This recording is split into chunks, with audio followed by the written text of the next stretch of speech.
So we're really in uncharted territory here. To the extreme, both of the fact that, as mentioned, it's a former president in the criminal justice system under indictment, not to mention one who is running for office again.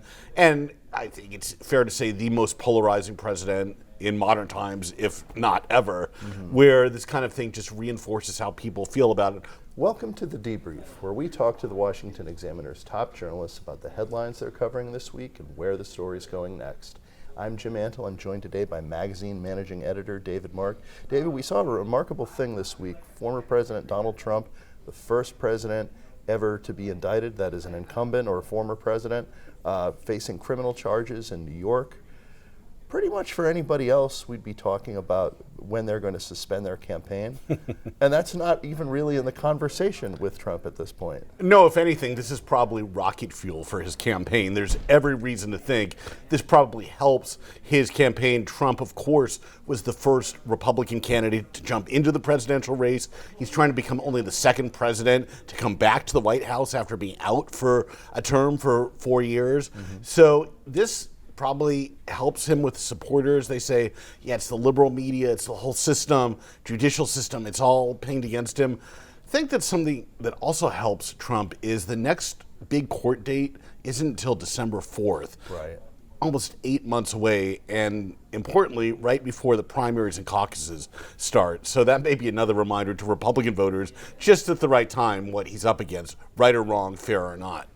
And so Alvin Bragg, the Manhattan district attorney, has already kind of become sort of a controversial figure on the right. And he was controversial for reasons unrelated to these charges against Trump. But in many ways, maybe he's a perfect foil for Trump. That's right. He probably couldn't draw up a better opponent. Coming from Manhattan, he's elected Democrat. He has at least some tangential funding from the George Soros operation. Whether that's fair or not, that's a whole other discussion. But he is kind of out of central casting of somebody who would go after Trump. Trump, even though he's a creature of New York and Manhattan, was never beloved there, quite the opposite. And many people were happy to see him scoot down to Florida. And I don't think Alvin Bragg, the prosecutor, has ever said anything along those lines, but he's representative of those kind of people who might feel that way. So the Republican field, the people who are either considering getting in or have already gotten into the race against Trump, they've kind of had to coalesce around him in this situation. Right. They really have not lifted a finger against him. In a sense, they can't, because that is just not what the voters want. And of course, politics 101 is giving voters what they want and trying to predict what they want and saying your piece accordingly. Most of them have just basically come up along with Trump. There's no reason to think any of them are going to pick up momentum that way. There's one potential candidate who's gone another way, Chris Christie, the former governor of New Jersey, who previously was a big ally of Trump in 2016 after initially running against him. There's not much evidence to think he's going to get a lot of traction, but you never know until these things actually start. One person who's been very quiet, though, during all of this is President Joe Biden. Yes. The White House has really not had anything to say about this. At the White House usually is very careful about anything political. The White House press secretary seems to bend over backwards to say something, or there's a violation of the Hatch Act, which is supposed to prevent political activity on government time. This one to actually explicitly be a violation of that because it is in the criminal justice system, even though at the state level. But President Biden and company really have nothing to gain by this.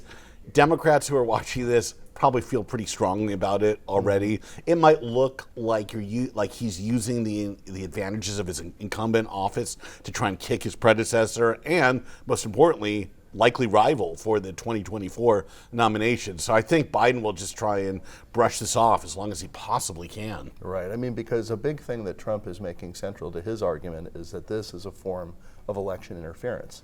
Right, and you can argue all day whether that's true or not. It's absolutely accurate that prosecuting a former president who's running again, there's no way to avoid the politics of that.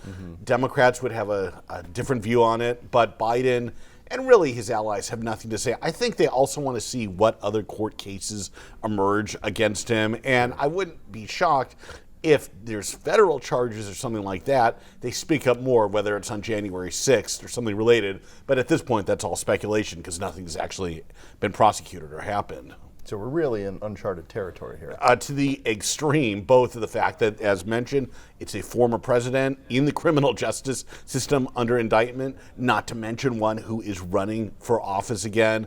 And I think it's fair to say the most polarizing president in modern times, if not ever, where this kind of thing just reinforces how people feel about it. One interesting thing to note, people who might otherwise not be Trump fans, some legal scholars and others who've worked as federal prosecutors say, you know what, this maybe isn't the strongest case after reading through it. On the other side, you actually do have former Manhattan assistant DAs who say, yeah, actually, we've run this kind of prosecutions before, maybe with different sets of circumstances. So not everybody in the Democratic firmament, you might say, is exactly enthusiastic about these charges. Thank you, David. Thank you. You can read David and the rest of our political team's coverage at washingtonexaminer.com.